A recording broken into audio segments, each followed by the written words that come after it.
Buenas tardes, señoras y señores.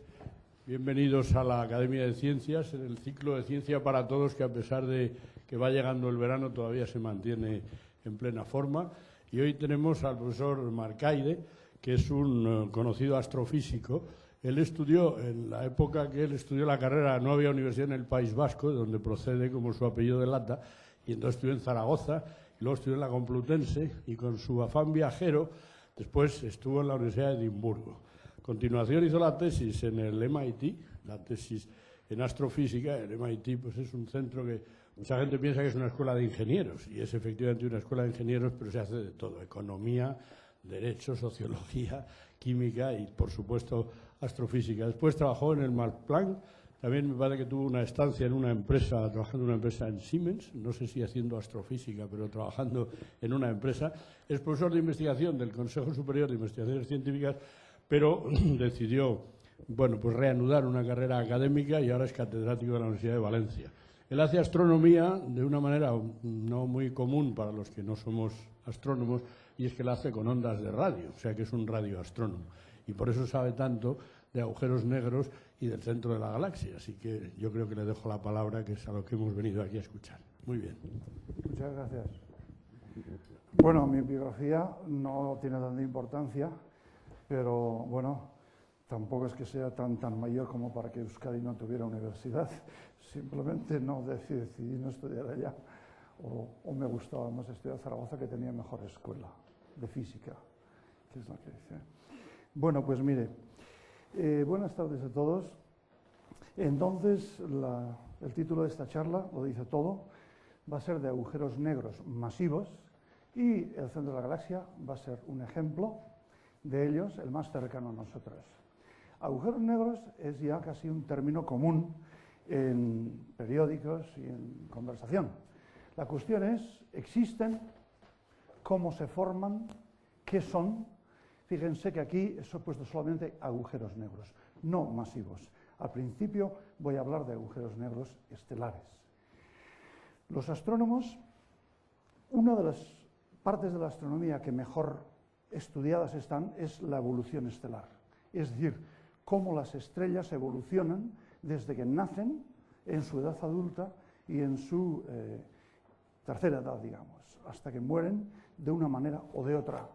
Entonces las estrellas brillan pues porque hay reacciones de fusión que en su interior transforman un elemento químico en otro elemento químico. Todas las estrellas, como mínimo, transforman el hidrógeno en helio. El Sol ha estado haciendo esto durante 5.000 millones de años, transformar hidrógeno en helio. Y tardará otra vez otros 5.000 millones de años en acabar esta fase y dejar de transformar hidrógeno en helio. Entonces, el hecho mismo de que una cosa se llame estrella es porque transforma hidrógeno en helio. Nosotros, por deformación, en astronomía llamamos la combustión del hidrógeno. Cuando esta combustión se acaba, en el núcleo se forma un núcleo de helio, que son las cenizas de esta combustión. Lo que hay es una contracción, es decir, no hay ningún fotón que sustente la estrella por su presión, y entonces este núcleo se contrae. Cuando este núcleo se contrae, la temperatura aumenta, la presión aumenta, y pueden tener lugar las reacciones de fusión de hidrógeno, quiero decir, de helio, en carbono y oxígeno. Si la masa de la estrella es todavía mayor que el Sol y que aquellas que dan lugar a las reacciones de helio en carbono y oxígeno, estas, en el centro se formarán las cenizas del carbono y oxígeno, y procederá entonces a contraerse y a su vez a dar reacciones de mayor, digamos, en la que se forman isótopos de número atómico mayor. Y de esta manera es como se procede hasta que se forma lo que conocemos como el núcleo de hierro. El núcleo de hierro, que es de níquel, cobalto y hierro. ¿Por qué sucede esto? Pues las estrellas en realidad brillan pues porque se genera esta energía en su centro, y tras muchos avatares esta energía se propaga hasta la superficie y de esta manera se libera. Pero esto no solamente es que dé la luz que tenemos como luminosidad de la estrella, sino que también da en cada punto de la estrella la sustentación para que sea una bola en equilibrio durante toda su edad adulta, lo que los astrónomos llamamos la pertenencia de la estrella a secuencia principal. ¿Qué sucede? Esto sucede por esta secuencia de formación es la que da lugar a los elementos químicos que tenemos todos en el cuerpo y en la corteza terrestre. Es decir, al comienzo del universo prácticamente solo hay hidrógeno y helio. La única manera que sabemos que se forman el resto de los elementos es de esta manera, o bien los que son de peso atómico superior al hierro, en la muerte de la estrella en forma de supernova. Bien, pues esto sucede, esta secuencia, esta hierro sucede porque en cada paso se libera energía. La reacción es exotérmica. Sin embargo, el hierro es el átomo cuyo núcleo tiene la mayor compactificación. Y entonces cualquier reacción desde el hierro hasta otro elemento de número atómico superior no es exoterma, es endoterma, absorbe energía. De manera que el núcleo de hierro es el final de la formación en las estrellas. Y entonces cuando se forma este núcleo de hierro, y por cierto cada uno de estos pasos tiene lugar de manera más acelerada, pues cuando tiene lugar se forma este núcleo, ya no sabe dónde ir, se contrae, la temperatura aumenta, los fotones que están allá son extraordinariamente energéticos y en realidad estos fotones rompen este núcleo y deshacen todo el trabajo de toda la vida adulta de la estrella, de manera que este núcleo se transforma en 13 núcleos de helio y todo ello colapsa, y en este colapso llega a un punto en el que hay una densidad muy alta, porque prácticamente es la densidad del núcleo atómico y se viene a terminar, digamos, en un gas básicamente de neutrones, y esto rigidiza este pequeño núcleo. Cuando sucede esto, todo el material de la estrella que viene por detrás cae sobre este núcleo y rebota, y entonces se ve una supernova. Bien, todo esto es una historia bastante larga para comentarles lo siguiente. Esto es, digamos, una manera artística de ver una supernova, y aquí esta es la parte de la estrella que sale al exterior en forma de supernova. Pero este es el núcleo que colapsa. Ese núcleo que colapsa a dos formas, o bien una estrella de neutrones, o si tiene más allá de una cierta masa, a un agujero negro. Entonces, ¿cuánto de grande tiene que ser ese núcleo para que colapse a una cosa u otra? Depende de cómo era la composición y sobre todo cuánto era de masiva la estrella original. Aquí se muestra un diagrama en el que se ve que la dependencia con la composición, que es en el eje de las Y, es muy bajo. Sin embargo, la dependencia de en qué acaba, si es una estrella de neutrones o un agujero negro, en el eje de las X es muy fuerte. De manera que para estrellas que en secuencia principal, en edad adulta, pesan 10 o más veces que la masa del Sol, es decir, 10 masas solares hasta 25 masas solares, el producto final de este colapso es una estrella de neutrones. Sin embargo, para los objetos que superan 25 masas solares, el producto final es un agujero negro. Bien, un agujero negro, por tanto, es, digamos, el producto, lo que queda de algo que es todavía más masivo que una estrella de neutrones, y que ni la presión de degeneración de los neutrones puede aguantar de tal manera que colapsa, por decirlo de alguna manera. Entonces, las estrellas de neutrones, no voy a hablar de ellas, pero ¿con qué masa consideramos que un resto de este núcleo es un agujero negro? Bien, pues la receta está casi aquí y no me voy a alargar. Cuando la función de masa es superior a 5 masas solares, entonces si lo que se encuentra tiene en una... vamos a ver, lo quiero decir de esta manera. Los astrónomos determinamos las masas normalmente en los sistemas porque van en binarias. Entonces, si el agujero negro ha explotado en una estrella que tenía una compañera, en la explosión no dejará de tener esta compañera. De manera que la estrella de neutrones o el agujero negro irán todavía rotando alrededor de la compañera. Entonces, nosotros podremos no ver el agujero negro. Sin embargo, podemos ver la oscilación de las líneas ópticas de la compañera alrededor del agujero negro. Entonces, esto se evidencia por un movimiento de las líneas ópticas, un movimiento Doppler de las líneas ópticas, es decir, que tiene una asignatura sinusoidal. Esa asignatura sinusoidal es la que les muestro aquí para este caso. Es decir, es un movimiento que tiene una velocidad de recesión máxima y de aproximación máxima, y esto está visto. Este es el movimiento que uno ve sobre una estrella de tipo K0, algo más roja que el Sol, pero bueno, del tipo. De manera que uno se pregunta, ¿en cuántos casos se ha estudiado esto de tal manera que tengamos compañeras que se estén moviendo de esta manera y que no veamos, digamos, el objeto central que las hace mover? Bien, pues esto está confeccionado en esta lista, que es desde 2006, de un investigador español que se ha dedicado a este tema durante muchos años, que es Jorge Casares.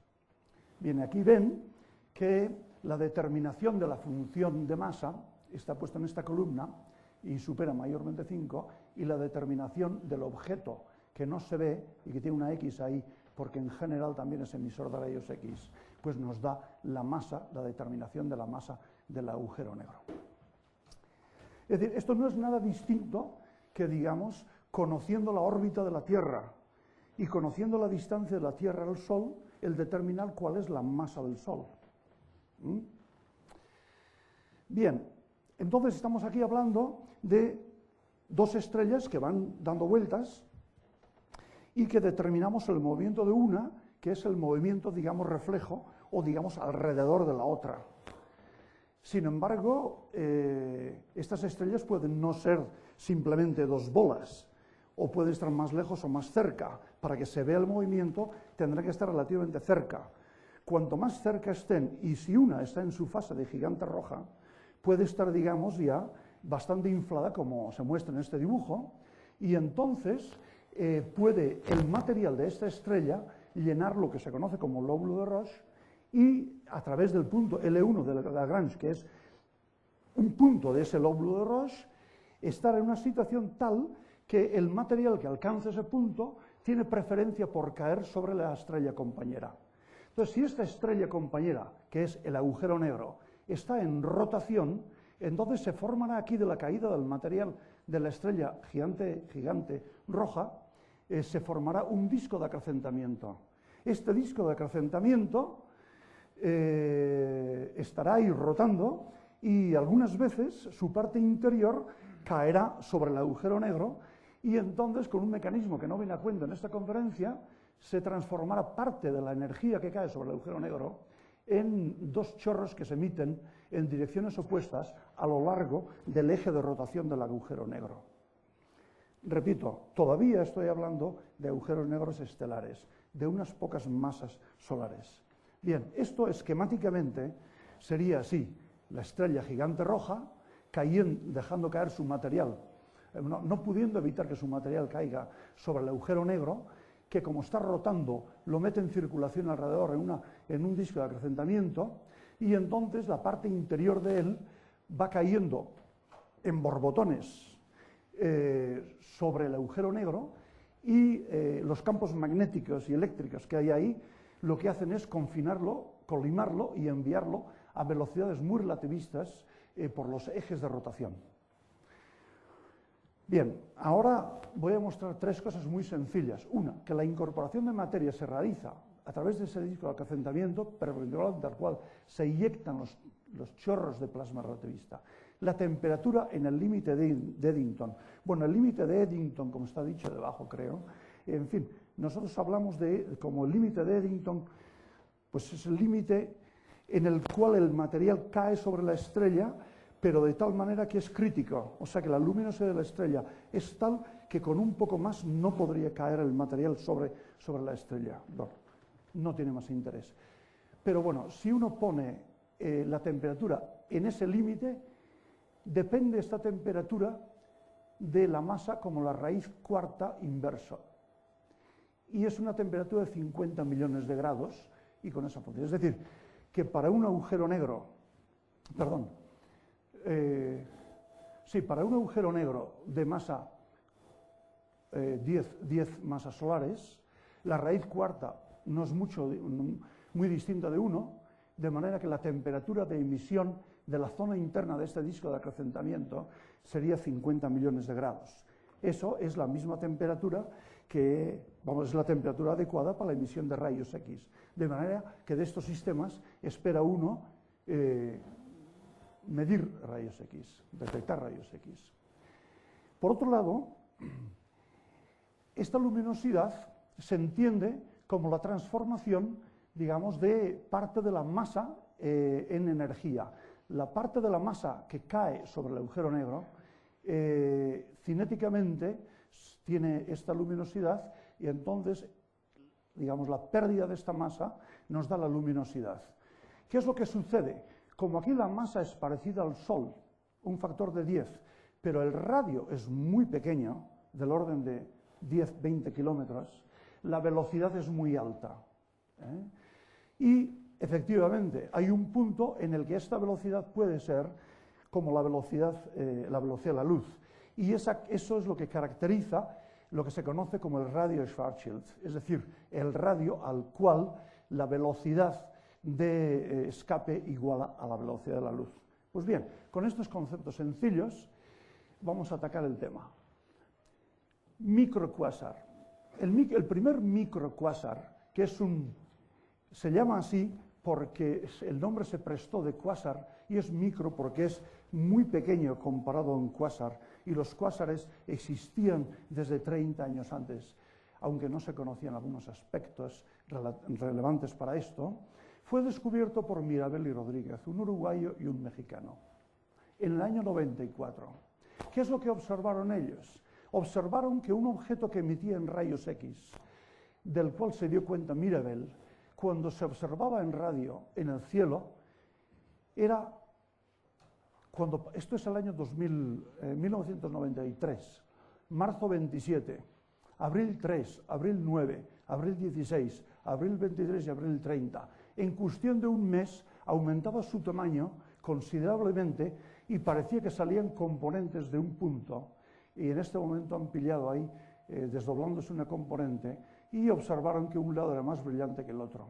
De manera que ellos, esto es lo mismo pero hecho años más tarde, y lo que se observa es cómo de un punto común la fuente va aumentando de tamaño angular, ¿verdad? Y esto hay que verlo en continuación a esto, es decir, que de esta cosa tan compacta eventualmente se llega a este tamaño angular relativamente grande, y solamente ha pasado desde el 31 de octubre hasta el 11 de noviembre.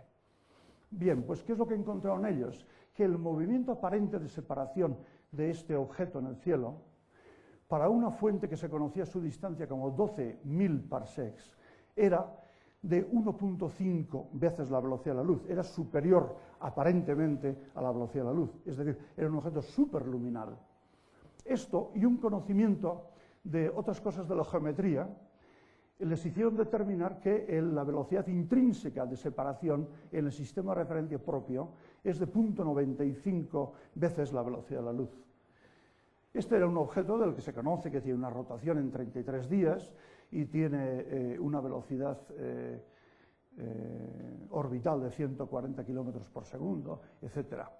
En definitiva, este es un artículo en Nature que es además muy bonito de leer, y pueden ustedes ver que los autores determinaron de esta manera que la masa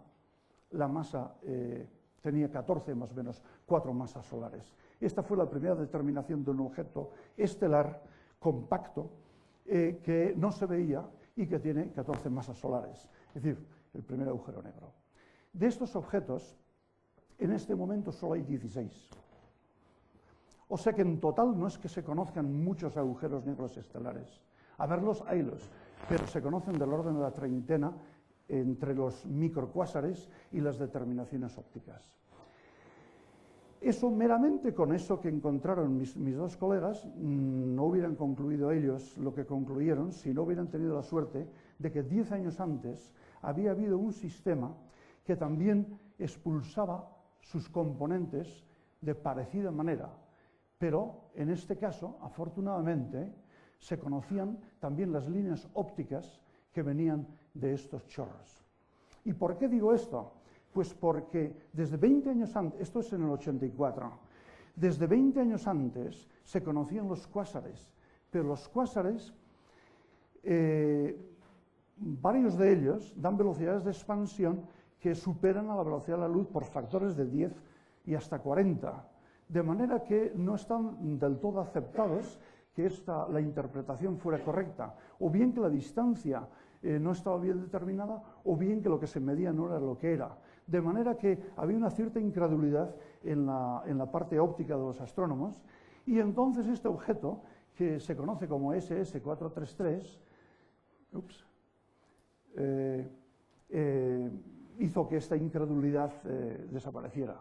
De manera que la interpretación de los microcuásares alcanzó más aceptación de lo que hubiera hecho de motu propio debido a la existencia previa de este objeto. Pero por otro lado, el encontrar que en un objeto estelar se podía determinar y se veía una fenomenología muy parecida a lo que se había visto en objetos extragalácticos, también hizo que el concepto, digamos, de cuásares se aceptara mucho más. Hay otra cosa que también es característica de estos sistemas, y es que en rayos X, la línea de rayos X de 6,4 kiloelectronvoltios es, en su sistema natural de emisión, el sistema local, es una línea estrecha.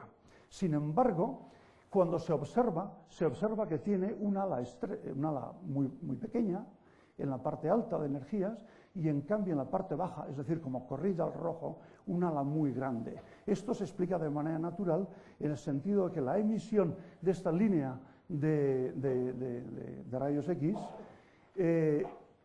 por los elementos que están en el disco de acrecentamiento, cuanto más cerca están del agujero negro, más al fondo del potencial gravitatorio están. Por tanto, se enrojecen más y por tanto están, digamos, enrojecidos al rojo gravitacionalmente. De manera que esto es también lo esperado de un sistema que está emitiendo a 50 millones de grados.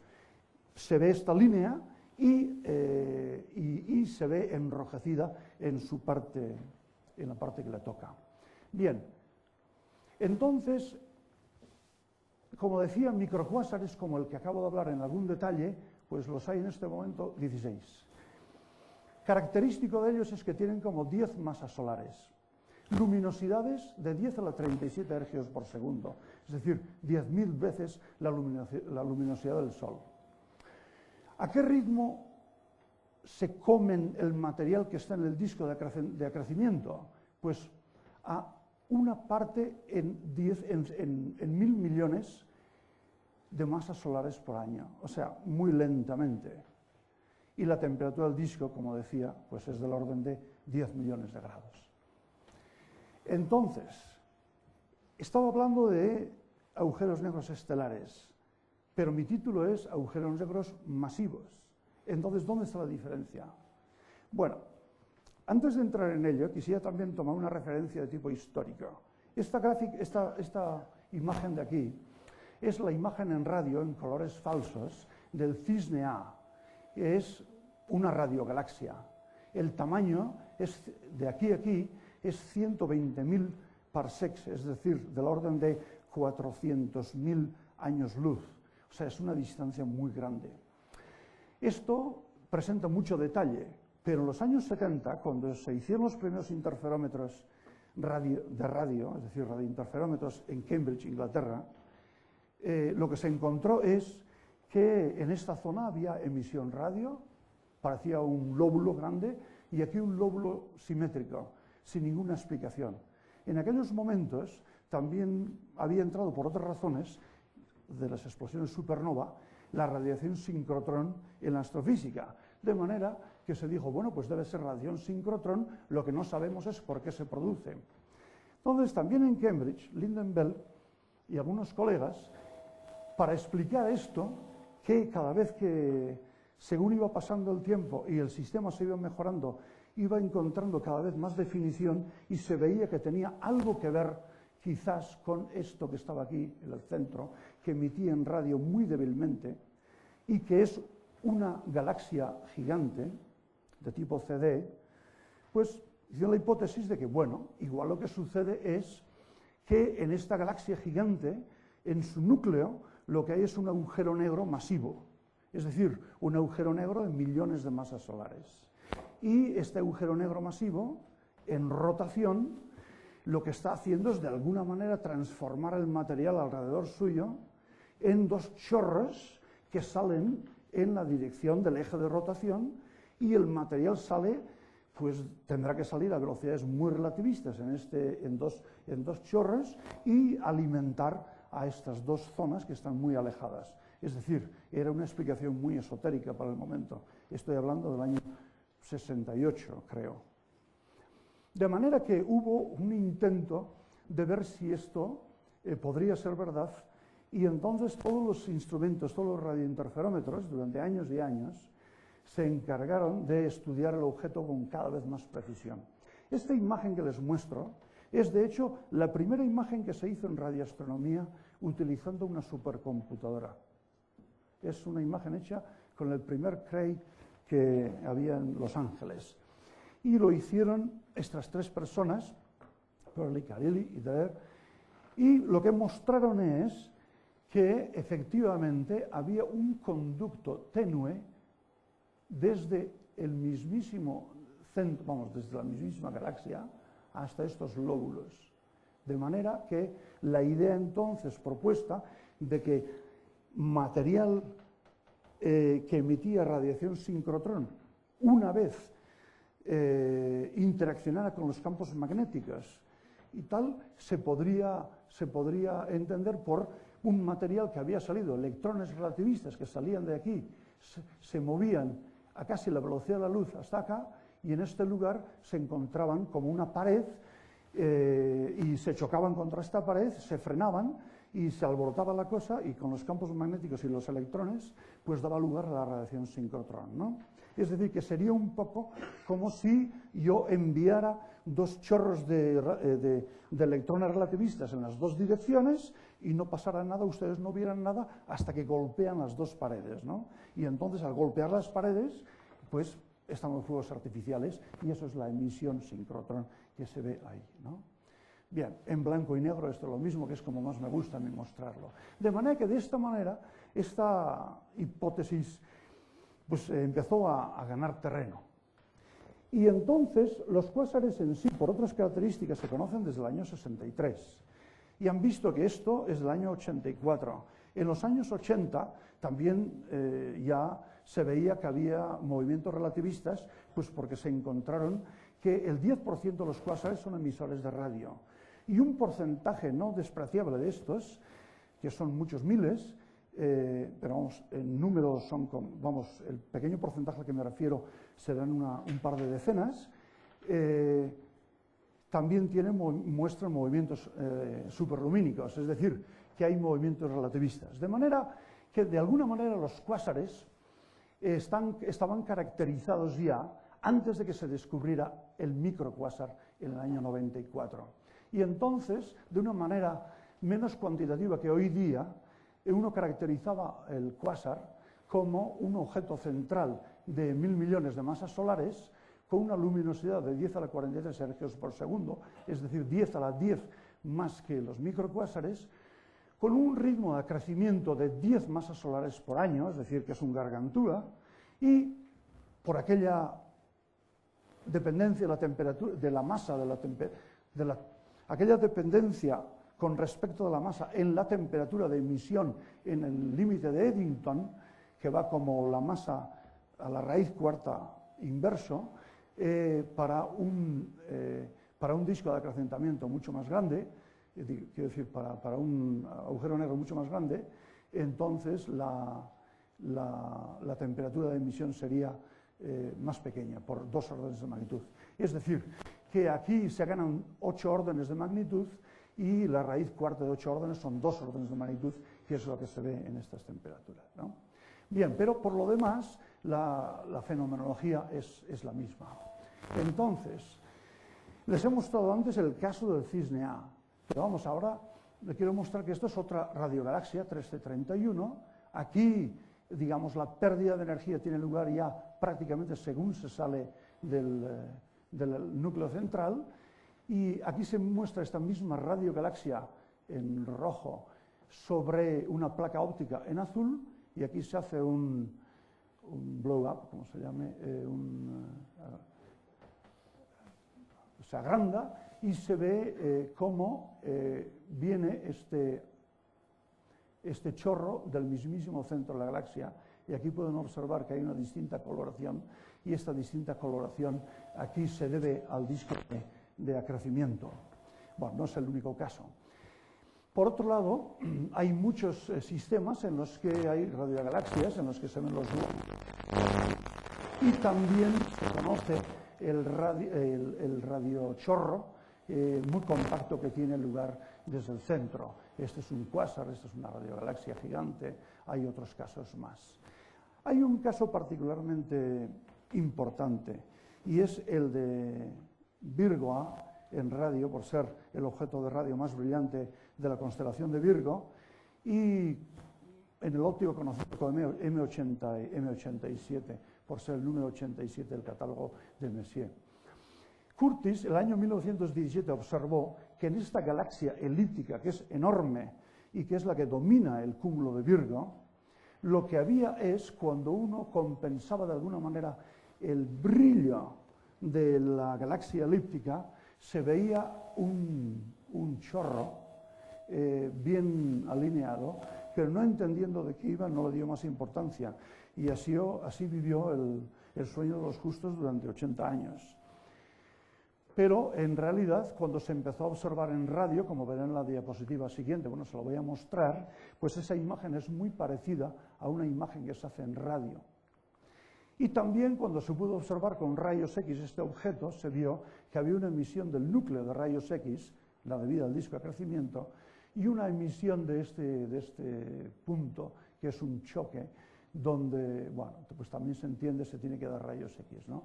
De manera que se encontró que había radiación sincrotrón en el óptico, en radio y en rayos X, ¿no? Y que su morfología, según se mirara con la resolución adecuada, era muy parecida al óptico, o bien se veía, digamos, la emisión general más allá de ese chorro, a su vez mucho más grande, que si en el núcleo se miraba con más detalle, se veía que este chorro se iba yendo hacia el mismísimo núcleo.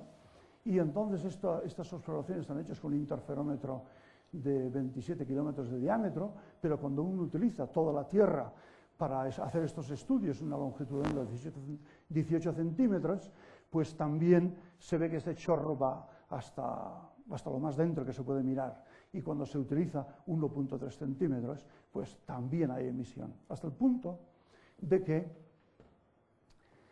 esta imagen corresponde a 7 milímetros, es decir, esta imagen es la radioemisión, en este caso lo más brillante es azul, que está saliendo prácticamente de la base del agujero negro mismo, es decir, lo que está rodeando a esto es el disco de acrecimiento que está en esta dirección, ¿no? Y de hecho, esto observado varias veces, se ve cómo sobre un año y medio se produce una continua emisión de componentes, de pequeñas componentes, que no voy a entrar aquí, después se refocalizan y tal, y se ven después como el chorro a toda esa extensión que tiene. Esto es un trabajo de Craig Walker del año pasado. Bien, pues en estas circunstancias entonces se ve la fenomenología del chorro. Y aquí lo más interesante es que en este núcleo, habiendo situado digamos, máscaras para medir en dirección perpendicular a ese chorro las líneas ópticas, se ve que las líneas ópticas a cada lado del centro tienen lugar a una frecuencia distinta. Es decir, que en este lado la línea óptica está acercándose hacia nosotros, se ve azulada, y en este lado se ve enrojecida. Y bueno, la cosa no es así de sencilla, como la estoy diciendo, y tampoco es que se determine 550 kilómetros por segundo a 52 parsecs, pero es la reducción que yo he hecho, digamos, a las observaciones. Y con esta reducción de las observaciones, pues este mismo hecho que a 52 parsecs un objeto esté moviéndose a 550 kilómetros por segundo, nos está diciendo que la masa del agujero negro es de 3.500 millones de soles.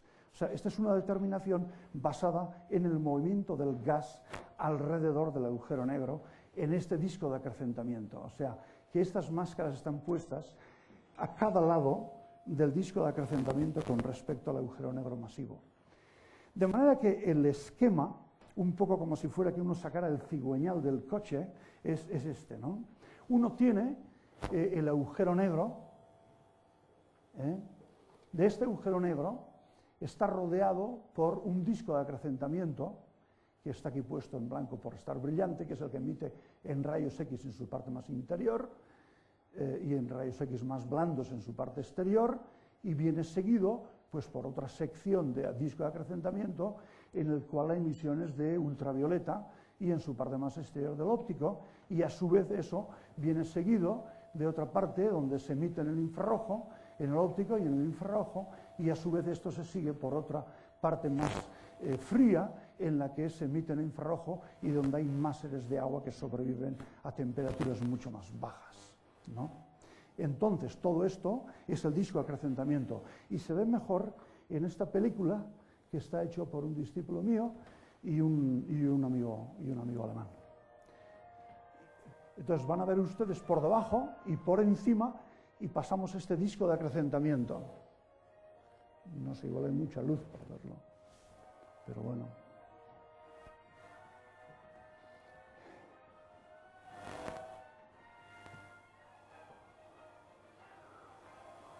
O sea, esto es el disco que emite en rayos X, y ahí se pega una bocanada, se come una parte de esa parte interior, que es después la que se recolima y sale a velocidades relativistas en el sentido del eje de rotación, ¿no? Es decir, ese es el esquema en el que uno entiende todas estas cosas. Bien, bueno, no voy a alargarme demasiado. 3C120 es una galaxia. En realidad es una galaxia que era singular entre todos los cuásares, es decir, es como si fuera un cuásar, pero que está muy cerquita, y por eso sabíamos que era una galaxia. Y cuando uno mira su gran extensión, pues tiene todas estas estructuras, pero cuando uno lo mira en el núcleo con más detalle se ve un chorro, esto todavía con más detalle se ve un mejor alineado, esto en más detalle todo. En fin, la historia es la misma que en el caso anterior, y de hecho es un trabajo de un alumno mío y de Walker. Y esto se puede estudiar durante año y medio, cómo esas componentes se mueven, y se ven aquí, bueno, igual no resulta obvio aquí cómo crecen, pero aquí hay unas líneas para ayudar al ojo de ver cómo algunos componentes se van alejando de esta parte de la componente, digamos, más interna, que está muy cerca del agujero negro, ¿verdad? En este caso, que está a 150 megaparsecs, aquí se determina un movimiento superluminal de 5 veces la velocidad de la luz, con un ángulo de alineación para que veamos, digamos, la radiación sincrotrón mucho más brillante del lado que viene hacia nosotros que del otro, por efecto Doppler, y esto sirve para determinar el ángulo menor que 20 grados. Hay una correlación con rayos X y con el espectro de rayos X, y que es consistente con otras cosas, de manera que se puede determinar aquí que el agujero negro tiene 30 millones de masas solares, aunque la determinación no es tan precisa como uno quisiera. De hecho, la determinación es bien puesta es entre 16 y 51 millones de masas solares. Sin embargo, en este caso es en el que hay, por los mismos autores que antes, dos de mis doctores y sus colegas en este trabajo, pues se ve cómo estas componentes se mueven durante el año y medio que ellos observaron esto, ¿no? O sea, este es un movimiento en el cielo que es aparentemente a 5 veces la velocidad de la luz, pero que en realidad es a 0.98 veces la velocidad de la luz, y con el ángulo de aproximación tan estrecho que tiene hacia nosotros, pues lo vemos de esa manera, ¿no? En fin, esto es una fuente superluminal. Sin embargo, en ese caso, como han visto, la masa no está tan bien determinada. En realidad no sé la razón de por qué hay tanta dificultad para determinarla, pero ese es el hecho. Y aquí les voy a mostrar dos otros ejemplos más en los que de parecida manera, esta es una radiogalaxia, otra vez esta es la imagen óptica, esta es la imagen radio. Cuando uno mira la imagen óptica con el Hubble Space Telescope, se ve el disco de acrecimiento, es decir, más bien su parte externa, que está fría y por tanto absorbe la radiación, y entonces el agujero negro está ahí, en la parte interior de esa cosa brillante. Y aquí, en base a la extensión que tiene este disco de acrecimiento y a la temperatura que se puede ver y tal, pues bueno, con una serie de detalles que no vienen a cuento, se determina que la masa de ese agujero negro es del orden de 1.200 millones de masas solares. Este es otro ejemplo, en radio 3C270, la nomenclatura del óptico, y el caso es lo mismo, es decir, lo que hay es un disco de acrecimiento, y de él se conocen pues hasta la absorción del hidrógeno, el bloqueo que hace a la emisión radio, en fin, una serie de cosas. Y aquí también se determina su masa, que no creo que lo he escrito. Este es otro caso en el cual ven ustedes que también hay un disco de acrecimiento ahí en su parte interna, y aquí se determina su tamaño, se determina la masa en base al tamaño y a la temperatura y tal, y con la velocidad de rotación del disco, que se mide de 155 kilómetros por segundo a 60 parsecs del centro, se puede determinar que su masa es del orden de 400 millones de masas solares. O sea, estos son ejemplos de agujeros negros masivos que se conocen con esa técnica. Otra técnica es la que utiliza una galaxia, se pone sobre el núcleo activo de la galaxia una rendija y se toma un espectro. Y aquí están las velocidades en el eje de las X, y en el eje de las Y es la posición. De manera que según una línea que va llegando hasta el centro, resulta que la velocidad aumenta muchísimo hacia un lado y salta hacia el otro. Entonces, el mismo hecho de este salto nos está dando la velocidad a la que se está moviendo el material alrededor de este agujero negro que está ahí en esa posición, y de esta manera se puede determinar también que el objeto que está ahí compacto tiene también 400 millones de masas solares. Es una manera espectroscópica de determinarlo, ¿no? Y finalmente les pongo unos cuantos ejemplos de la línea de hierro en 6.4 kiloelectronvoltios, y que tiene su ala enrojecida, bien clara. En este caso todavía es mejor, tiene un pequeño pico ahí, como tiene que ser por la rotación, y aquí pongo un ejemplo, el de Circinus, en el cual no existe tal cosa y se ve la línea estrecha tal como debe ser, ¿no? Bien, sin embargo, hay dos casos en los que me detendré particularmente, y este es el primero. Este es un caso extraordinariamente bien estudiado con una técnica que no admite discusión y tal. Es decir, la técnica anterior están bien determinados, pero digamos hay ciertas suposiciones de luminosidad, de masa, digamos del gas, etcétera, que entran en juego. En este caso, que es el de NGC 4258, es una determinación absolutamente como lo más básico que tenemos en la astronomía, que es la ley de Kepler. En esta galaxia, que tiene esta forma tan curiosa, en su núcleo se encontró que hay una serie de máseres que están en un disco alabeado muy estrecho. ¿Qué son los máseres? Los máseres son igual que los láseres, pero en el cielo y en microondas. De hecho, el láser lo descubrieron Charlie Townes y Sholem, precisamente porque Charlie Townes anteriormente ya había descubierto cosas en los máseres. De hecho, el láser, que tantas ventajas nos ha traído, desde el momento que existe como consecuencia de un físico que mayormente se dedica a la radioastronomía. Digo dedica porque aunque tiene 90 y pico años, todavía es muy activo. Bien, pues entonces estos máseres están aquí, pero lo curioso es que en un caso se ven que están aproximándose hacia nosotros, en azul, y otros se están alejando de nosotros, en rojo, y estos están en el sistema de la línea de agua que les toca, a 23 GHz, ¿verdad?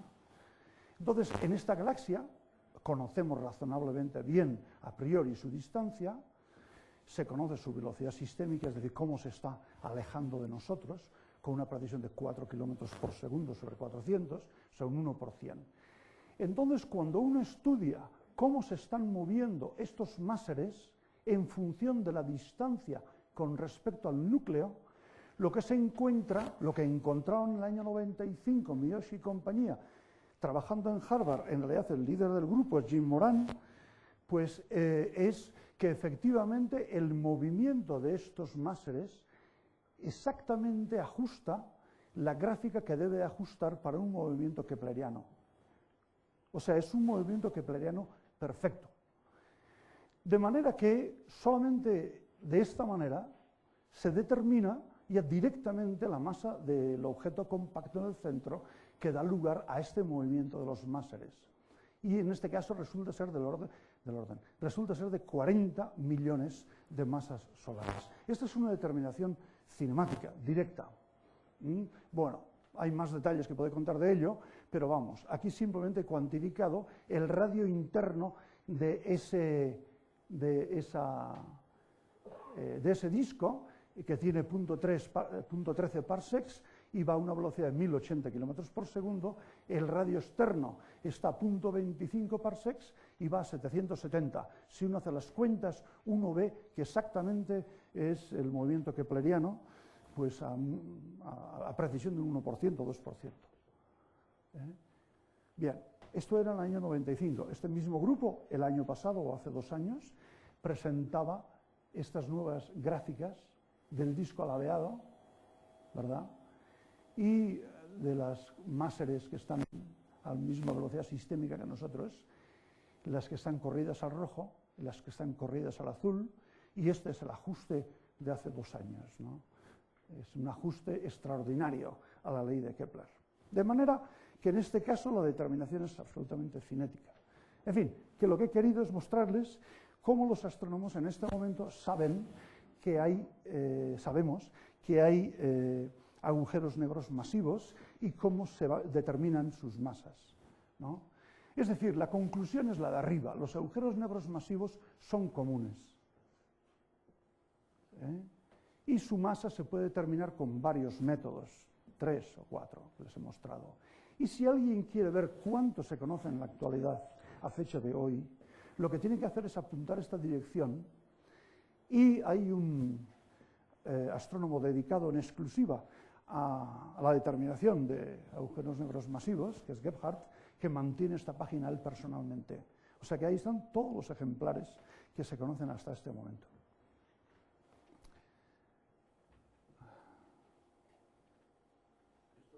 No, estoy esperando a que algunos jóvenes tomen nota de esto. No es todo, no. Uy, en realidad... Bien, antes de proseguir y llegar al ejemplo de centro galáctico, me voy a desviar un poco y también les quería dar una idea de lo que es un agujero negro. Es decir, si la Tierra, para que la Tierra fuera un agujero negro, toda la masa de la Tierra tendría que estar metida en 1 centímetro de radio, y entonces sería un agujero negro. Si metiéramos el Sol en 3 kilómetros, tuviera 3 kilómetros de radio en vez de 700.000 como tiene, eso sería también un agujero negro. De manera que una estrella de 5 masas solares, pues linealmente tiene 15 kilómetros. En fin, que las estrellas quiero decir, los agujeros negros son del orden de 10, tienen una dimensión de 10 kilómetros cuando son estelares, típicamente. Entonces, cuando tienen 10 a la 9 masas solares, su radio Schwarzschild es de 3.000 millones de kilómetros, es decir, 20 unidades astronómicas. Es como la distancia entre el Sol y Saturno. Y es absurdo hablar casi de densidad media, pero si alguien hace las cuentas de la densidad media de este agujero negro, considerando la masa que tiene y sobre cuánto espacio, es decir, cuál es el radio de Schwarzschild, aunque esto físicamente no tenga mucho sentido, encontrarán que es una centésima de la densidad del agua. O sea, sin embargo, digamos, es una singularidad el agujero negro en su propio sistema. Bien, tres cosas en las que me quiero desviar antes de ya entrar en el centro galáctico y acabar. Una, que el 5 de marzo se descubrió, bueno, se reportó un descubrimiento que todavía está por confirmar, en el cual hay dos agujeros negros de 10 a las 7 masas y 10 a las 9 masas solares, separados por solamente 3 décimas de año luz y orbitando en un periodo de 100 años, que no es nada. Es decir, hasta ahora se conocían agujeros negros en galaxias interactuando que están separadas en el cielo y que se ve que están distorsionándose una a otra. Y cada una de ellas tiene ese agujero negro. Y están estos agujeros negros en una lenta rotación, uno con respecto al otro. Bien, este es un sistema en el que los dos agujeros negros están rotando extraordinariamente rápido alrededor uno de otro. Y aquí, bueno, todo se deduce de esta gráfica, aunque parezca mentira, en el que se determinan 3 sistemas de líneas, uno de cada agujero negro y otro de la galaxia misma, donde residen los dos agujeros negros. Este es un resultado que, bueno, si se confirma y hay otros dos más tentativos, pues estarán las noticias en los próximos años, porque es algo que se puede medir los movimientos, pues casi de mes en mes o de año en año. Otra noticia reciente en este tema, pues bueno, es el 28 de enero, en el cual aquí tenemos Centauro A en su imagen óptica, y este era un objeto de difícil estudio, porque es del hemisferio sur, se conoce un radiochorrito pequeño aquí en el centro, y no se ha podido determinar mucho más. Sin embargo, se ve que esta imagen de este disco, a la que se ha superpuesto otra imagen de submilimétricas hecha, la primera imagen, de hecho, de esta calidad hecha con un nuevo telescopio alemán en Chile, se ve cómo está dos chorros saliendo también del núcleo y cómo se están abriendo una cavidad en el espacio, un poco como los radiolóbulos de las radiogalaxias, ¿no? La diferencia es que esto es una imagen de submilimétricas que tiene extraordinario mérito. Bueno, pues es también muy reciente, para que vean que estas cosas pues casi suceden continuamente. Bueno, este es un tema que estaría muy bien, tiene que ver con la cruz de Einstein y tal, pero como va pasando el tiempo, me lo voy a saltar. Y quería llegar a este tercer tema, que además es bastante actual. Es una de las cosas... Mire, esto es una galaxia, es decir, básicamente lo que ha dicho es que los agujeros negros masivos son muy comunes. Alguien le diría, ¿y usted cuánto de comunes cree que son? Pues bueno, en este momento la respuesta sería, probablemente hay un agujero negro masivo en todas las galaxias, pero ciertamente lo hay en todas las galaxias que tienen un núcleo activo. Por ejemplo, nuestra galaxia no tiene un núcleo activo y, sin embargo, debido a que está muy cerca de nosotros el agujero negro, lo podemos determinar. Si estuviera mucho más lejos, no lo podríamos determinar. Pero en todas aquellas galaxias que tienen núcleos activos, resulta que cuando se miran bien mirado, hay un agujero negro masivo. De manera que son muy comunes. Y lo curioso es que la masa de ese agujero negro masivo, cuando se determina, correlaciona con la masa de la componente esferoidal de la galaxia. Esto es como si fuera nuestra galaxia vista de canto. Y aquí está la componente de disco y aquí está la componente esferoidal de nuestra galaxia. Bien, cuando uno correlaciona la masa del agujero negro en unidades de masa solar, escala logarítmica, con el brillo en magnitud azul de esa componente esferoidal, aparece que hay una cierta correlación. Cuando eso se mira en un gráfico lineal por otros autores, la correlación todavía parece mejor. Y cuando uno mira eso mismo, pero en la dispersión de velocidades, la correlación todavía parece mucho mejor. De manera que la idea es que cuando la galaxia tiene una componente esferoidal, tiene un agujero negro. Y cuando esta componente esferoidal es más grande, el agujero negro es más grande. Y cuando la componente esferoidal lo es todo, es decir, es una galaxia elíptica, entonces el agujero negro es fenomenal. Como por ejemplo el de Virgo A, el de M87, que es 3.500 millones de masas solares, ¿no? Es interesante porque esto es una correlación que se da sobre órdenes de magnitud y la relación que hay entre una y otra es del orden de 1000. Y hay un resultado reciente de este enero de Carilli, que por cierto eran los coautores de aquel mapa del Cisne A, que mostraba entes que todavía no lo he encontrado publicado en debida manera, pero reportó de ello en la reunión de la Sociedad Americana de Astronomía de enero, en que dice que la relación inicial es de 70. De manera que entonces, para explicar esta correlación que nadie ha entendido durante varios años, la cuestión ¿es el agujero negro el que está diciendo al bulbo cómo tiene que ser, o es la galaxia, es decir, su componente esferoidal, la que está diciendo al agujero negro cómo de masivo tiene que ser? ¿Es el huevo o es la gallina antes, ¿no? Entonces parece que este resultado de Carilli y compañeros apunta en el que el agujero negro masivo se ha formado antes como agujero negro masivo y le está diciendo a la galaxia cómo tiene que ser, digamos, su componente esferoidal. Entonces es también un tema de investigación muy candente y en el que se producirán novedades en los próximos años. ¿Por qué lo digo? Bueno, lo digo un poco como salida y para aprovechar que es 14 de mayo y tal, ¿no? O sea, aquí tenemos un poco el esquema de lo que los astrónomos conocemos de la expansión del universo. Es decir, observacionalmente, nosotros el universo solo lo conocemos por la radiación que tenemos de fondo de microondas que proviene de cuando el universo tiene 380.000 años luz, 380.000 años. Y nosotros estamos aquí, ¿verdad? Y miramos en nuestro entorno y vemos estas galaxias. Cuando vemos este mismo esquema en esta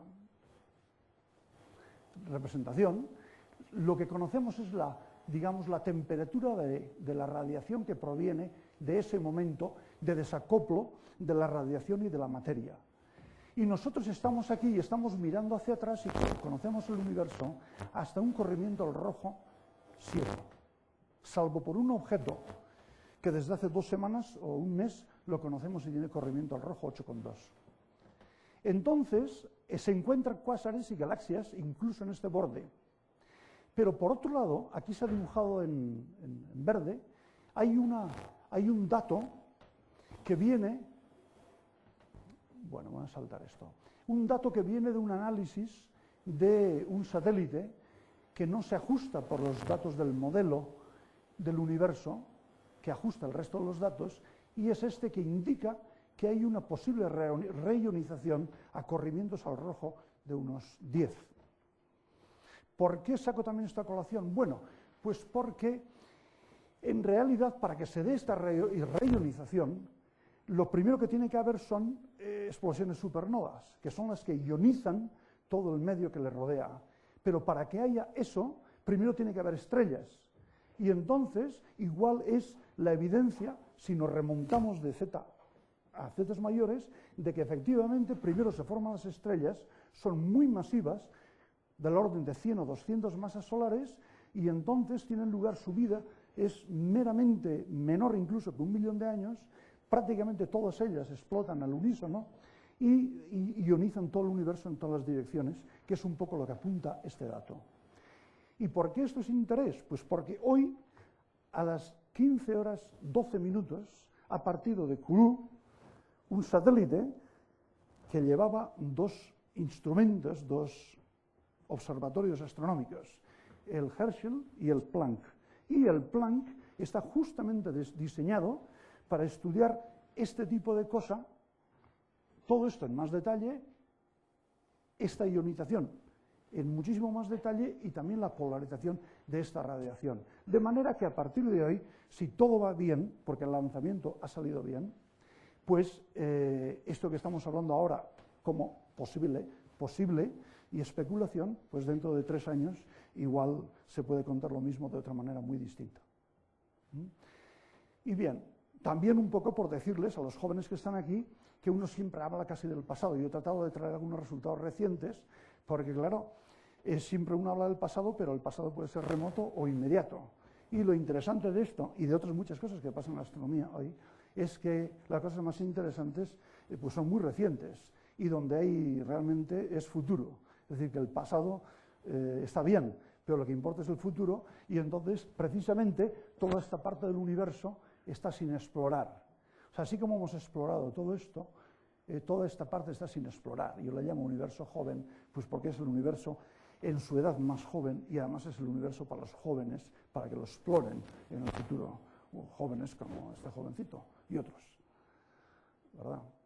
Bien, y entonces ya voy al centro de la galaxia, que era el ejemplo más cercano. Y es, la galaxia, nosotros estamos en el plano de la galaxia, por tanto, esto es cogido otra galaxia y apuntado donde estamos. Nosotros, en nuestra galaxia, si la pudiéramos mirar desde su polo, estaríamos aquí con el brazo de Orión y en esta dirección el brazo de Sagitario, y estamos a 8,5 kiloparsecs, bueno, de 8 kiloparsecs del centro, ¿verdad? Si se mira de distintas maneras, el plano de la galaxia se ve muy distinto, de manera que es un poco la variedad de las herramientas que hay para mirar todo esto. Pero lo que nos viene a cuento hoy es que si miramos en rayos X y miramos en la dirección del centro de la galaxia, y esta línea de aquí denota el plano de la galaxia, entonces aquí este es el entorno visto en rayos X del centro de la galaxia.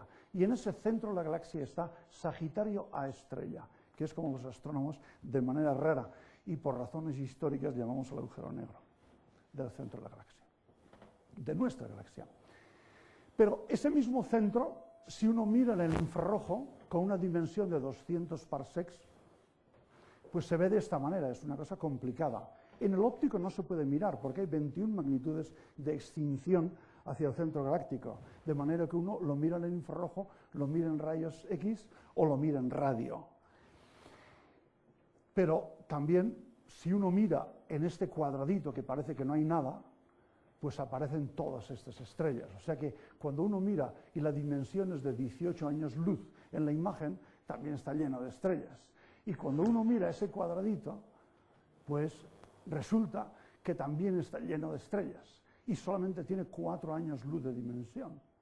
De manera que ya se pueden imaginar ustedes el atrevimiento que hace falta en el año 1990 en ponerse a diseñar un instrumento para medir el movimiento de algunas de estas estrellas en el infrarrojo.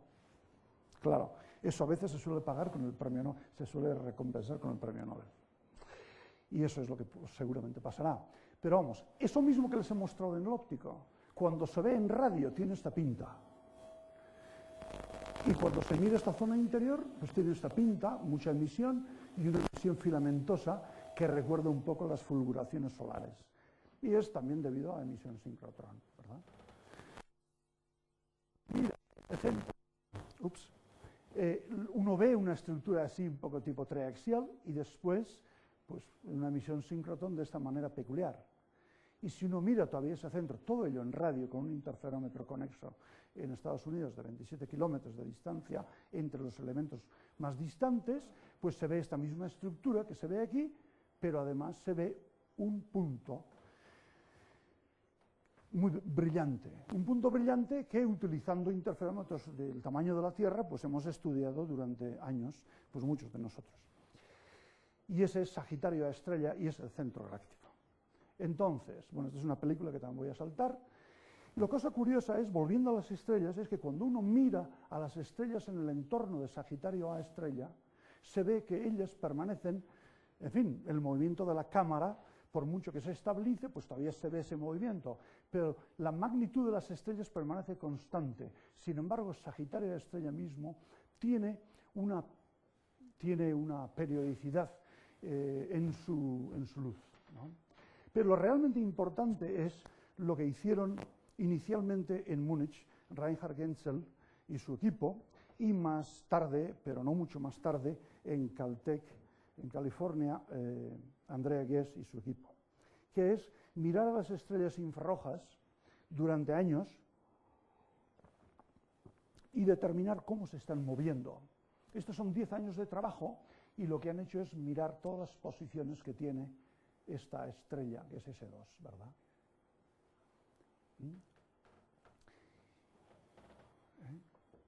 O sea que S2 orbita alrededor del agujero negro en 15,2 años y uno conoce el detalle de esta órbita y de las otras órbitas. Bien, la película más reciente de este mismo grupo, que todavía no ha publicado sus resultados últimos, es esta película. Y se ve esas mismas estrellas moviéndose alrededor del centro galáctico, pero además, en un alarde, lo que han hecho es, utilizando la información espacial que tienen, les dan una rotación para verlo en 3D, ¿verdad? Entonces, ven ahí el movimiento durante 15... ¿Qué es lo que pasa aquí?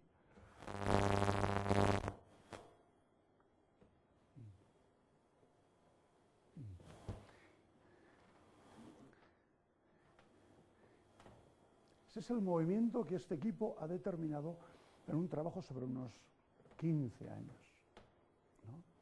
Utilizando esas estrellas de ese cúmulo alrededor de Sagitario.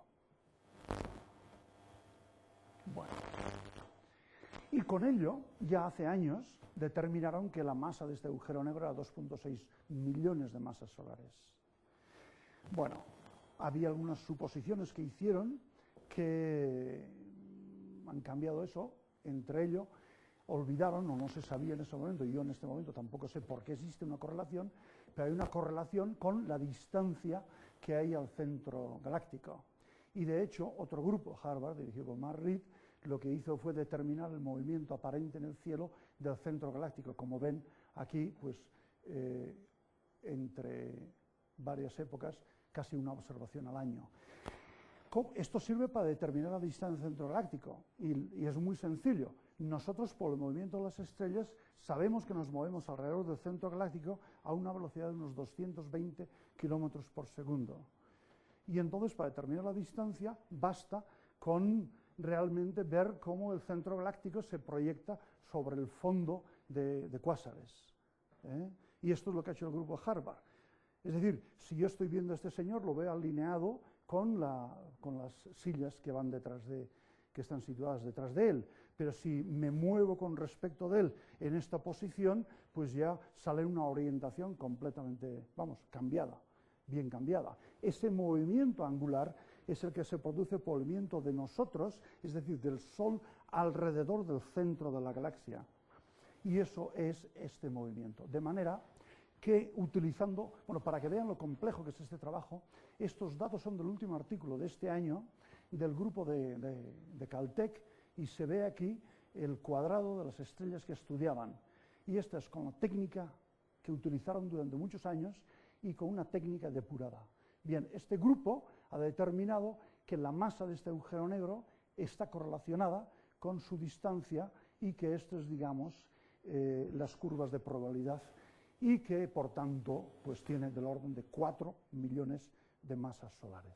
O sea, que tenemos Sagitario, que está en el centro de una galaxia tranquila, no es activa, en su núcleo, y tiene un agujero negro de 4 millones de masas solares y, por tanto, de 8 centésimas de unidad astronómica de tamaño. Bien, no les voy a enseñar más, pero esta es una imagen que parece así muy pobre. Este es el haz del interferómetro, pero lo importante de esta imagen hecha con VLBI es que uno ha determinado que el tamaño de este objeto es, a esta longitud de onda, que es 3 milímetros, perdón, es de una unidad astronómica, es decir, 15 veces el radio de Schwarzschild. Y también se ha determinado que este tamaño ya es mayor del tamaño que le hubiera tocado de haber sido, verdad, digamos, el decrecimiento del tamaño con la longitud de onda al cuadrado debido al scattering de electrones que nos ha evitado durante 2 décadas observar esto hasta llegar a 3 milímetros. Por ejemplo, en las observaciones de 7 milímetros que hicimos nosotros todavía no se veía eso. En definitiva, que esto es, digamos, lo más cerca que se ve de este agujero negro y de la emisión que está teniendo lugar alrededor del agujero negro en el caso nuestro. Sin embargo, en nuestro caso, en el caso de nuestra galaxia, este jet no se ve. Tampoco vemos el disco de acrecimiento, entre otras cosas porque tenemos una posición muy desfavorable para ver, o sea que no se ve ni jet ni nada.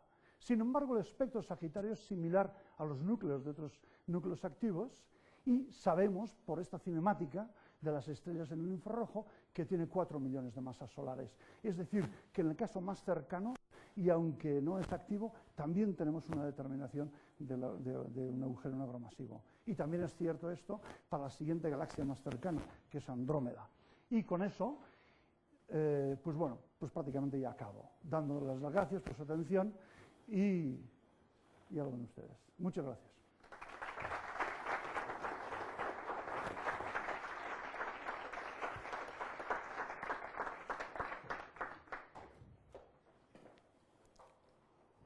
Muy bien, pues muchas gracias, profesor Marcaide, porque además de enseñarnos ciencia, nos ha enseñado, a mí por lo menos, que hay que ser apasionado para ser un buen científico.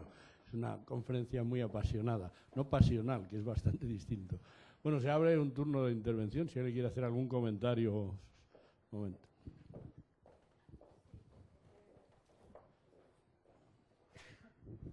Sí, ha sido muy interesante su disertación, pero hay una parte final de la misma que a mí me produce una gran perplejidad. Ha dicho usted que la magnitud de las estrellas permanece constante. Y esto me plantea a mí la duda no de la creación de los agujeros negros, sino de la creación del universo en general. He leído en muchos libros de astronomía que el universo en el principio era un puntito del tamaño de un grano de arena de playa o del tamaño de un pinchazo de alfiler. Y decían que aquello había tal densidad que se produjo el Big Bang. Mire usted, yo creo que para creerse eso hace falta tener la misma fe que para creer lo que dice la Biblia. Porque, fíjese usted, me habla usted de millones de grados, millones de estrellas, millones de mares, de masas solares, millones y millones, universo en expansión. ¿Cómo un puntito puede generar todo eso? Dicen que es que tenía mucha densidad, pero ¿cómo en una cosa tan pequeña, tan minúscula, que había tanta densidad? Yo no puedo entender nada de eso. Claro, usted pensará que soy un analfabeto, evidentemente. Y claro, todas estas reacciones que usted nos explica de endotermia, exoterma, endoterma, etcétera, etcétera, están comprobadas, son suposiciones, son hipótesis, son especulaciones científicas. Gracias. Bueno, pues afortunadamente, como todo lo que le he dicho es observacional, estoy del lado seguro. De manera que lo que le he dicho son datos, no hay prácticamente nada, sobra el prácticamente, especulación. Cuando me ha dicho usted de lo de las magnitudes que permanecen constantes, me refería a las magnitudes en el sentido de magnitud, es decir, la magnitud en astronomía, bueno, en física tiene un sentido, claro, en la astronomía uno dice una estrella de tantas magnitudes, se refiere a que tiene tanto brillo en un filtro o en otro, o volumétrico, lo que sea. La magnitud es una medida del brillo de la estrella. En ese sentido me refería que las magnitudes de las estrellas alrededor del centro galáctico permanecen constantes, simplemente su brillo no se altera. La imagen se mueve, pero el brillo permanece casi inalterable, ¿no? En ese sentido. En lo otro que me dice de miles de millones, bueno, en realidad nuestra galaxia pues tiene 10 a la 11 estrellas aproximadamente. Y bueno, pues también una luminosidad de unos 10 a la 11 luminosidades solares, vamos, que sin ir más fino es casi como si hubiera 10 a la 11 soles, cosa que no es cierto, pero bueno, como si fuera el caso. Bueno, es el mismo número, el mismo estimado que los neurólogos, los neurocientíficos dan del número de neuronas en el cerebro. O sea, ellos estiman de una manera y nosotros estimamos de otra. Entonces, ese número, pues bueno, con sus órdenes de, vamos, con su barra de error, pues está bien, no está muy descendido. En las galaxias más masivas, pues esto llega hasta 10 a la 13 masas solares. En algún cuásar ya roza 10 a la 14, y bueno, eso es lo más masivo que hay en cuanto a sistemas. Que todo eso que es tan masivo y que es tan grande y todo esto viene de un puntito, bueno, esto ya es otra cosa. Seguramente, para responderle a usted, dos filas más tarde que usted está allí un profesor que le contestaría esto mucho mejor que yo. Pero si uno suma toda la energía, digamos, gravitatoria que está por ahí y lo demás, resulta que este universo tan complejo que usted ve, pues no tiene, digamos, una energía tan grande. El total de su energía, pues es o cero, o puede ser negativo, o lo que sea. O sea, que viene de un puntito, bueno, ese es el problema. Lo que sí queda en un puntito, en su sistema propio, es el agujero negro estelar cuando implosiona la estrella y la parte exterior sale en forma de supernova. Eso es una explosión en el espacio de 3 dimensiones, y ahí sí podemos hablar de un puntito. El puntito al que usted se refiere al comienzo del universo es un puntito más complicado, en un espacio de 4 dimensiones. Es decir, bueno, o de vaya usted a saber cuántas, vamos, 4 en el sentido de que tiene 3 dimensiones espaciales y una temporal. Y esto es un dominio, digamos, de los teóricos. Como se habrá dado usted cuenta, en mi disertación hay un sesgo experimental total. O sea, yo de estas cosas con finura no las conozco. Pero entiendo que los físicos entienden que nuestro universo, por la energía total que tiene, se puede haber formado como consecuencia de una oscilación de ese vacío y que efectivamente estas densidades son así de altas en forma de radiación y de partículas elementales o subelementales o lo que fuera en el tiempo de Planck, y que a partir de eso, con el periodo de inflación de 2 órdenes de magnitud, se llega a una fase en la cual se puede aplicar los conocimientos de la física actual y quizás yendo hacia atrás hasta ese punto, o bien tomando el conocimiento y cogiendo, digamos, lo que se ha determinado en un punto, se puede mover en el tiempo hasta hoy, y todo es plausible para lo que conocemos de la física actual. Es decir, las estructuras galácticas grandes pues se forman en algún momento del gas que hay en el espacio. Este gas, bueno, pues es que esto es una historia larga, pero vamos, es un gas intergaláctico. En el gas intergaláctico pues colapsa a estructuras grandes.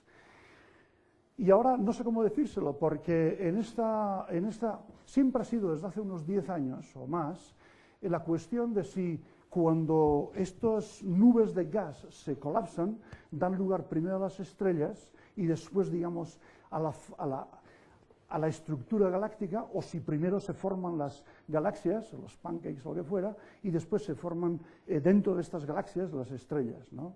Bueno, yo creo que tal como se va viendo la cosa, parece que son las estrellas antes que las estructuras galácticas, ¿no? Pero de cualquier manera, todo ello se forma a partir de un gas. Al principio estrictamente a partir de gas, es decir, de hidrógeno y de helio, porque no hay otra cosa.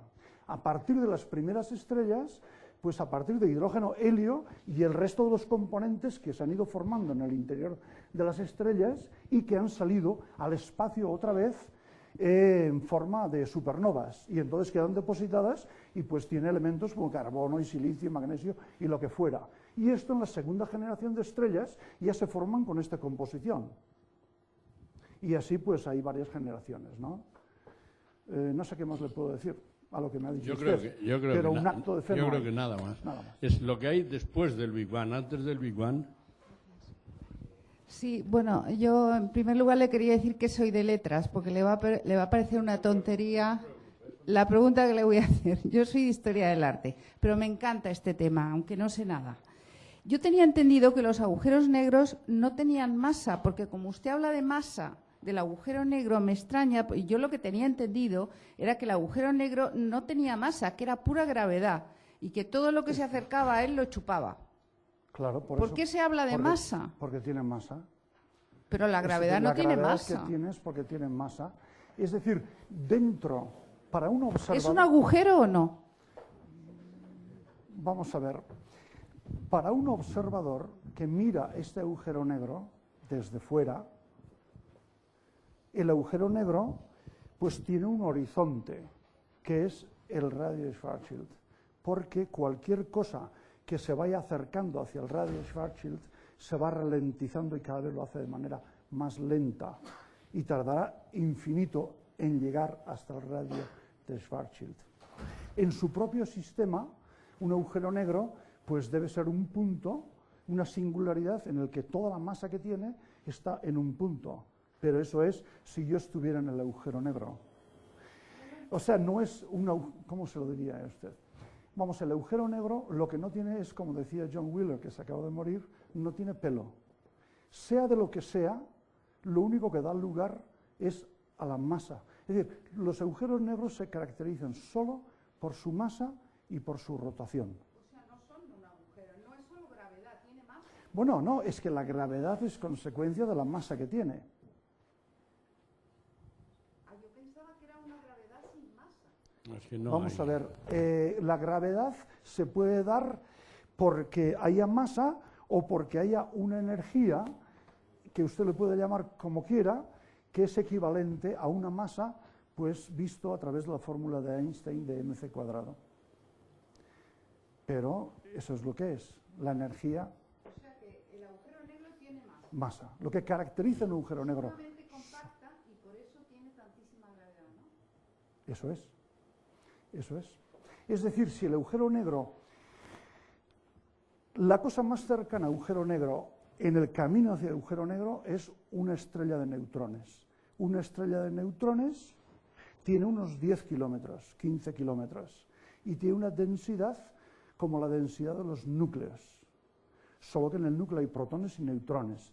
Y en un agujero negro, en una estrella de neutrones, lo que hay son solo neutrones. Y están puestos de la manera más compacta posible. Están todos codo contra codo. Y precisamente como están codo contra codo y no se pueden compactificar, pues resulta que tienen toda la presión de degeneración que tienen. Bueno, en realidad visto para una de las letras es fácil. La O sea, palabra que lo determina un agujero agujero tiene la masa. significados distintos. No habla usted todavía nada acerca de la energía oscura. Uy, la energía oscura, ya. Es mucho mayor que la materia normal. Vamos a ver. Fíjese usted, le he hablado de agujeros negros masivos, que era el título de mi conferencia. Los agujeros negros masivos son objetos que ya han tragado todo lo que hay alrededor, sea materia oscura o sean bariones. Pero entonces ya tienen en sus tripas, digamos, lo que han podido tragar. Y eso que han podido tragar es la masa oscura que pudieron tragar, ¿verdad?, dependiendo del origen de este agujero negro masivo, y desde luego todo lo que han podido tragar de los bariones, es decir, de las estrellas y del material de gas que había alrededor. Entonces, lo que usted me dice es que hay un 4% del contenido del universo que está en bariones y el 20 y pico % está en masa oscura. Pero es que la masa oscura todavía no sabemos ni de qué se compone. A fin de cuentas, de los agujeros negros no sabemos de qué se componen, pero sabemos que se han tragado todo. Y fuera lo que fuera, pues como si fuera un televisor o una estrella, al final no es más que masa, y punto. Masa que, digamos, visto desde fuera, está rotando o no está rotando tanto. Pero, en fin, todos los sistemas rotan. O sea, lo mismo que la Tierra da vueltas, el Sol da, no hay un objeto que no esté rotando, no se conoce bien. No, mi pregunta iba realmente por lo que ha comentado este compañero, esta persona que hablaba anteriormente, ¿no? Yo, le pediría que me aclarase también esto de estamos hablando de agujeros negros, la concentración esa de energía tan grande que tiene que tener esa masa, efectivamente, gravitando en el espacio, supongo que atraerá permanentemente, Claro, estará atrayendo permanentemente lo que haya a su alrededor. Sí. Se podrá tragar, teóricamente. Vamos a ver. Digo, usted, perdón, Sí, déjeme sí. que termine. Se podrá tragar, supongo que incluso galaxias. No, No, no. no se puede Galaxias tragar. no, las galaxias Pero, son bueno, un poco grandes. para que estrellas, se lo las que sea, trague. se Sí, podrá tragar muchas, pero sí, llegará a tener tal sí. cantidad de masa de energía que será Sí. como el principio del Sí. universo, con esa cantidad de energía Sí, tan pero vamos a enorme, ver, se lo que- concentrada, ¿qué tal? Esta es una cuestión. Y la otra cuestión que le decía es que en relación con la materia oscura, que efectivamente, ¿cómo se puede determinar que efectivamente existe esa materia oscura? Nada más, Bueno. ¿cómo se sabe que existe esto? Bueno, vamos se a llama ver. materia oscura, ¿pero por qué? Bueno, vamos a ver. Lo de la materia oscura no es tema de mi conferencia de hoy y es un tema largo. Se determina de tres maneras. Es decir, la composición del universo se determina con tres experimentos completamente distintos y cada uno de ellos nos llevaría tiempo. Uno es con el análisis de esa radiación de fondo de la que he hablado. Entonces, cada uno de ellos da, en ciertos parámetros, las posibilidades para explicar las observaciones. El punto de cruce de todos estos experimentos es el que determina esos porcentajes que antes he mencionado y que aparecen por todas partes. Pero conocer de qué está hecha la materia oscura en este momento no sabemos. De hecho, se llama oscura por eso, por nuestra ignorancia, porque no sabemos. Lo que sí sabemos es que no pueden ser bariones como si fueran enanos marrones por millones y millones. Eso sí se sabe. Pero ¿son partículas exóticas o qué son? No, eso no se sabe. Pero usted me ha dicho una cosa que es una general confusión y quizás se lo quería aclarar. ¿Qué es lo que ha dicho? Que un agujero negro se traga lo que hay alrededor. Vamos a ver. El Sol también se está, entre comillas, tragando la Tierra. Pero la manera de tragarse la Tierra es que la Tierra da vueltas al Sol. A ver si me he explicado bien. No me van a ustedes mal a entender. La atracción del Sol sobre la Tierra se manifiesta en cómo la Tierra, a la distancia que está, da vueltas alrededor del Sol. Si la Tierra, en vez de ir a 30 kilómetros por segundo en su órbita alrededor del Sol, por un momento mágicamente se parara, ¿qué cree usted que sucedería? Pues iríamos como una piedra al suelo, directamente al Sol. Pero claro, afortunadamente no sucede eso. Damos vueltas y vueltas. Lo mismo que esas estrellas que dan vueltas y vueltas al agujero negro. Esa es la manera que tenemos para determinar la masa del agujero negro, porque las estrellas dan vueltas y vueltas en órbitas circulares y están muy cerca, porque las fuerzas de marea las circularizan, o en órbitas más elípticas si están más lejos. ¿Me entiende?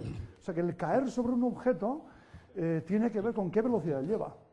Bueno, vamos a tomar la última pregunta, pues son las 8:30 y mañana es San Isidro, estos señores querrán. Ah, sí, es verdad. Muchas gracias. Son dos, pero muy breves las dos. Una es acerca del inicio de ese proceso que se empieza por el helio y acaba de momento que se sepa en el hierro. El helio es de momento que perdón, en el hierro. Pero de momento que se sepa, no. Quería añadir, en el momento de la explosión supernova, se crean el resto de los elementos desde el hierro hasta arriba. El uranio y esos se crean en el momento de la explosión. Es decir, que la mitad de la tabla periódica hasta el hierro la tenemos gracias a las estrellas, a su horno, que son las estrellas en el centro, y el resto lo tenemos gracias a las supernovas. O sea que todos los elementos químicos con los que trabaja mi colega académico, profesor Alario, todos ellos, salvo el hidrógeno y el helio, se forman en las estrellas o en su muerte. Entonces ya me ha contestado la pregunta. La segunda solamente era una curiosidad. La ha citado usted la sonda Planck que han enviado esta mañana. Me parece que esa sonda, uno de los objetivos es detectar la huella histórica, entre comillas, que ha dejado en la radiación de fondo desde el Big Bang hasta hoy. ¿A qué se refiere eso de la huella histórica? Bueno, se lo voy a explicar con una bonita película que ya dará pues por terminado, como dice... A ver si veo bien, que no veo bien ahí el... ¿Dónde estamos aquí? No, es que no... Ah, es que está fuera y aquí no veo. Este es el problema de tener las gafas equivocadas. No, deja, ya me voy a dar con ello. Mira, aquí, esta peliculita le va a mostrar lo que quiero decir por huella. Y la voy a parar según la tiro. Se va a explicar. Mire, esto es lo que va a estudiar Planck. Esto es todo el universo en todas las direcciones, es decir, esto está en dirección galáctica, 0, el centro de la galaxia está ahí, estos 180 grados, estos son menos 180 grados, estos son 90 grados, estos son menos 90 grados, coordenadas galácticas. Ahí, en azul, lo que hay es falta de radiación, es decir, no se recibe radiación. Y en cambio, en el coloreado está, y aquí particularmente más emisión, está lo que se recibe de radiación. Pero esto no es todo. Esto es lo que queda después de quitarle los 2.73 tal. Es decir, esto es, ¿cómo lo diría yo? Esto es como si fueran la huella que queda en una piscina que tiene 5 metros, pero las irregularidades del fondo de la piscina son de varios milímetros de la precisión que tenía el albañil para hacerlo, ¿verdad? Y uno está viendo aquí los picos que sobresalen hacia arriba en amarillo y los que van hacia abajo, o no hay nada, que son los azules. Porque se ha quitado, digamos, todo el agua, los 5 o los 50 metros. De hecho, esto es una parte en 1.000.000 de toda la radiación y muestra, digamos, la irregularidad, pero ojo, la irregularidad en una parte en 1.000.000 que hay en esa radiación. Entonces, esto es el resultado del satélite WMAP, Wilkinson Map. Planck va a hacer esto mismo, pero mejor. Primero lo hizo COBE, después lo hizo WMAP y ahora lo hace Planck. La diferencia de Planck es que Planck producirá este mapa mejor en intensidad, como es aquí, pero además producirá este mismo mapa en polarización. Y además en varias bandas, de manera que hará varios mapas.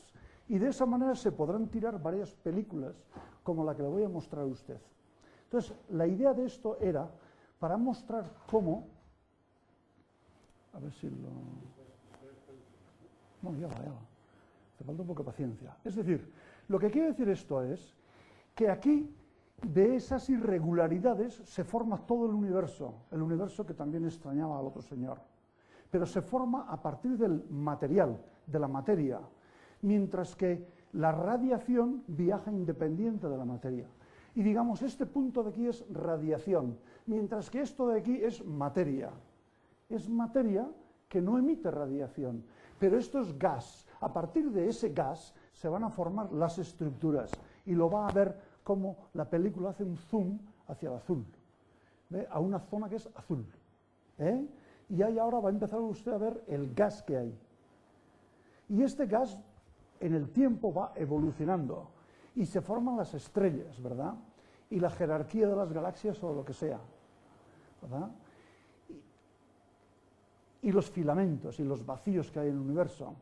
Y esos son las supernovas que tienen lugar por ahí y finalmente, pues, como estamos viendo esto desde la Tierra, pues lo que se ve es, digamos, las galaxias y tal que hay entre la Tierra y la superficie de la que procede esta radiación que surgió cuando el universo tenía 380.000 años. Mientras que ahora el universo tiene 13.700 millones de años. Entonces, prácticamente el Big Bang tuvo lugar pues detrás de esto, es decir, en tiempo, aquí, 380.000 años. Claro, todo esto son 13.700 millones de años y nosotros estamos aquí mirando lo más inmediato. Claro, si la luz sale de Próxima Centauro, pues en este momento, pues como está a año y medio luz, pues nos llega pues en año y medio. Claro, tarda mucho. Pero bueno, si esa luz sale del Sol, tarda 8 minutos y la tenemos ya. Pero claro, si viene de una galaxia, tarda mucho, ¿no? Es decir, que nosotros estamos viendo no sé cómo explicarle, pero vamos, la idea creo que habrá quedado clara. Y Planck lo que va a hacer es determinar esta superficie con mejor precisión y también en polarización. ¿Por qué? Pues porque lo de polarización es importante para entender, a partir de esa radiación, si es polarizada, cómo pudo ser el universo en periodos anteriores, porque distintos modelos dan distintas predicciones. ¿Entiende? En ese sentido, la huella histórica, pues sí, todo el universo es una huella histórica. En realidad, los astrónomos en este sentido casi hacen arqueología o historia, o, en fin, siempre están mirando hacia el pasado, ¿no? Muy bien, pues nada, muchas gracias, profesor Marcaide.